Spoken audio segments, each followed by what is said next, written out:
Hey there, it's BoardGameDave, and today is a really big day because today's the day that we say goodbye to this whole studio. Now, there are a lot of big life changes coming for both me and Hannah. We just bought a house together this past week, and we're getting married in about a week as well. So a lot of amazing big life changes in our future. But of course, that means that this all has to go. Now, we're going to be packing a whole bunch this week. And putting things in the new house, and that means moving all of these board games. Now, also tearing down the set. Now, I've been very self-conscious about this set or studio since I started this channel 2 years ago. And I'm gonna go ahead and show you why in a never before seen sneak peek of my filming setup. So I'm gonna go ahead and zoom this on back so you can see what we're working with here. Now, if you have ever thought that this back here was an actual wall or something, I would be very amazed, but also it's not, okay? This is, and again, I'm literally revealing the curtain, pulling back the curtain here. This is just a flimsy kind of backdrop that I taped to the shelf like so, and this, believe it or not, is my bedroom back there. So it's the bedroom and the living room and the kitchen and the bathroom, and that's my whole living space. It's a very, very small, 1 unit split level townhouse. So that is the backdrop behind me. And if you can imagine, for 2 years, every single time I want to film a video, I have to bring this shelf. Okay, well, let me back up. This is the only doorway between the bedroom and the living room, and then the outside door. So this can't be here, throughout the week. So every time I want to make a video, I have to lug this shelf from over by the window where it sits, over to here, and then put the globe, and then put the light, and then put the plant, and then tape this down kind of taut, so it's not waving in the breeze willy-nilly.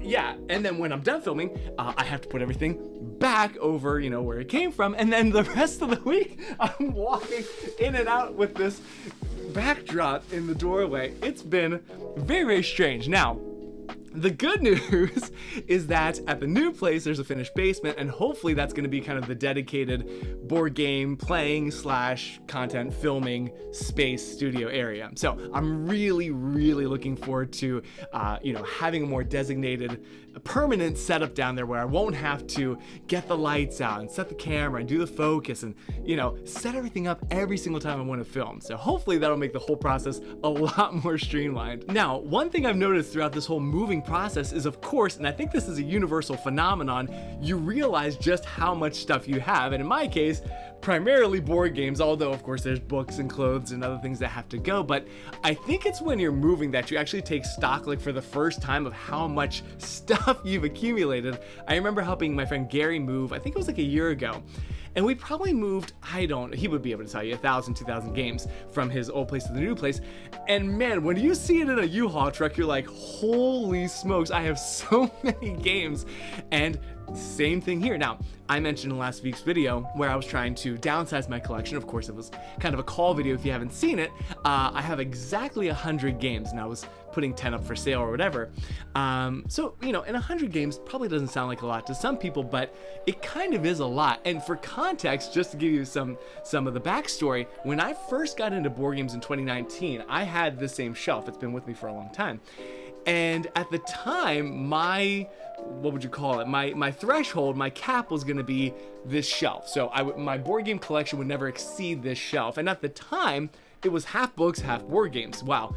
Now, of course, the collection has absolutely swarmed past the extent of the shelf to under the shelf and the couch and the bedroom and the living room and all those different places. There are board games in every nook and cranny of this house. So all that to say, at the new space, I want to make sure I'm being, cognizant of how much space I'm taking up and, my spending habits with board games as well. But just trying to keep a minimalized, you know, very, very self-aware collection, I think is really important to me. And I think that the 100 board games cap is a really good spot for me, where I'm still getting new games, but I'm also, you know, turning over games and not having too many games sitting at one time. And hopefully they're getting played as well. Now, of course, you have to do what's best for you. You know, maybe 50 games is your max, or maybe 8,000 games is your max, you know, whatever works in your own context and scenario. But of course, I do think there's the risk of overconsumption in the hobby, and I actually made a video about that you probably didn't see.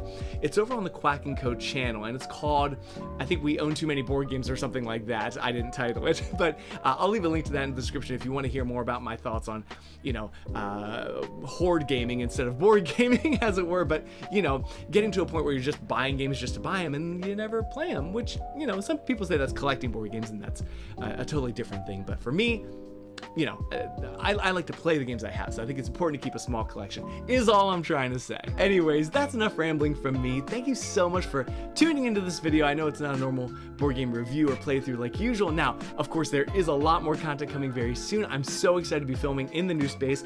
I've got some extraordinary, heavy, hefty metal coins to review. I cannot wait to do that, maybe very, very soon.